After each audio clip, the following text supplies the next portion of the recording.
Hello!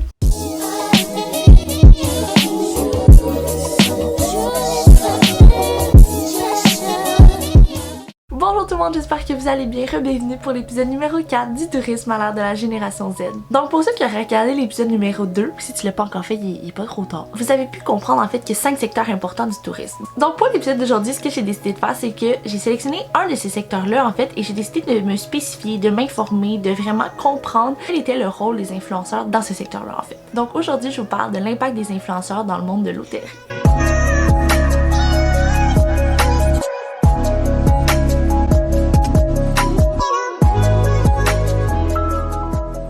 Donc, pour cette vidéo-là, en fait, j'ai eu la chance de collaborer avec deux hôtels assez prestigieux à Montréal. J'ai collaboré avec le Fairmont Reine-Élisabeth et l'hôtel Le Germain.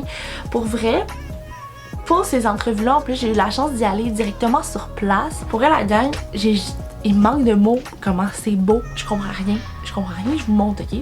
Ok, alors je suis présentement downtown, comme une grande fille, toute seule, parce que j'ai une entrevue avec Monsieur Gouzeau au Fairmont Reine-Élisabeth. I'm still gonna send it.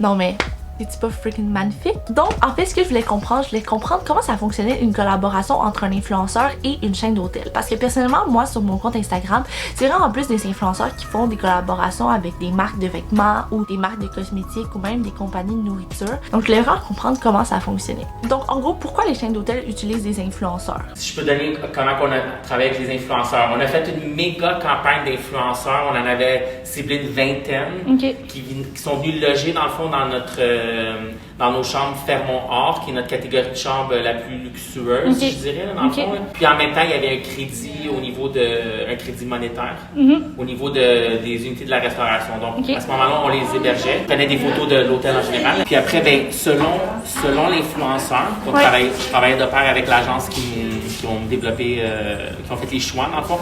Je disais, OK, tel influenceur, j'aimerais ça qu'il y ait à mon restaurant, celui-là j'aimerais ça qu'il y ait au bar, celui-là j'aimerais ça qu'il y ait au marché artisan, pour justement parler un peu plus des différents services. Des différents services, exactement. Puis dans le fond, on a fait exprès, le mandat c'était de cibler des influenceurs.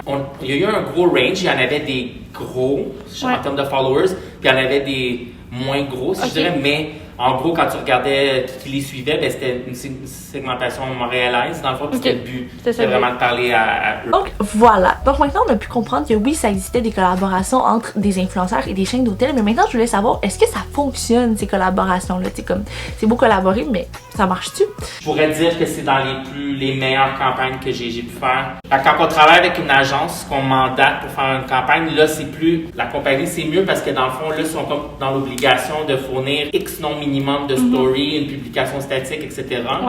Puis ce qui est le fun avec mon produit, je peux le dire haut et fort, c'est que le produit est tellement beau qu'on en reçoit toujours plus que qu'est-ce que... Ça, pour moi, c'est un exemple concret qui a fonctionné au niveau des campagnes d'influence. Un des objectifs du marketing à la base, c'est de la notoriété. Et la dernière chose que je veux savoir, en fait, est-ce que les influenceurs sont contents quand ils reçoient, par exemple, une unité ou... C'était quoi leur réaction par rapport à ça? Une autre chose, il y a des influenceurs qui nous contactent, mais ils nous contactent puis ils se gênent pas à demander genre moi j'ai demandé jusqu'à 7 nuitées gratuites incluant nourriture. Je m'excuse mais non, c'est pas je peux pas là, je veux dire, nous il y a des coûts à chaque fois que quelqu'un vient, je veux dire ça se permet. Puis ça se dit beaucoup dans la communauté marketing là, que c'est dommage parce que pour la personne qui fait cette demande-là, la personne qui est vraiment une bonne influenceur, elle écope pour genre tous ceux qui justement ils s'en servent pour justement avoir des gratuités, tu sais, parce que le bon influenceur va avoir une super belle approche, tu sais. Il y en a, on en parlait ce matin, qu'ils nous contactent via Instagram, un message, exemple. Là, on leur dit, OK, contactez-nous par courriel avec votre kit média parce que je veux savoir c'est qui ton démographique. Il y en a qui me répondent, je sais pas c'est quoi un kit média, ok, ça je l'élimine tout de suite. Je dis, moi, je dis, fais ton travail. C'est ça. Puis après, il y en a d'autres qui vont copier-coller le même message qu'ils mettent sur Instagram, via courriel, mais qui prennent même pas la peine de joindre un document pour savoir qui je suis et pourquoi c'est gagnant pour moi de t'héberger. Un lien vers ton Instagram. Fait que moi, en plus, il faut que je te cherche, comme juste un peu... Donc voilà, vous avez pu comprendre en fait que les influenceurs, tout d'abord, avaient un impact très positif dans le monde de l'hôtellerie, que les chaînes d'hôtels les utilisaient en fait pour passer un message, passer des campagnes, promouvoir des trucs, un peu comme toute autre compagnie. Mais aussi, vous avez pu comprendre à quel point il y a certains influenceurs qui abusent de la gentillesse des hôtels ou qui abusent un peu de leurs privilèges. Et que souvent ça déplaît la compagnie, ce qui fait que des fois ils collaborent même plus ensemble. Donc voilà ce qui conclut la vidéo d'aujourd'hui. J'espère vraiment que ça vous a instruit. Moi personnellement je capotais. Donc voilà, on se revoit pour l'épisode numéro 5. Bye là!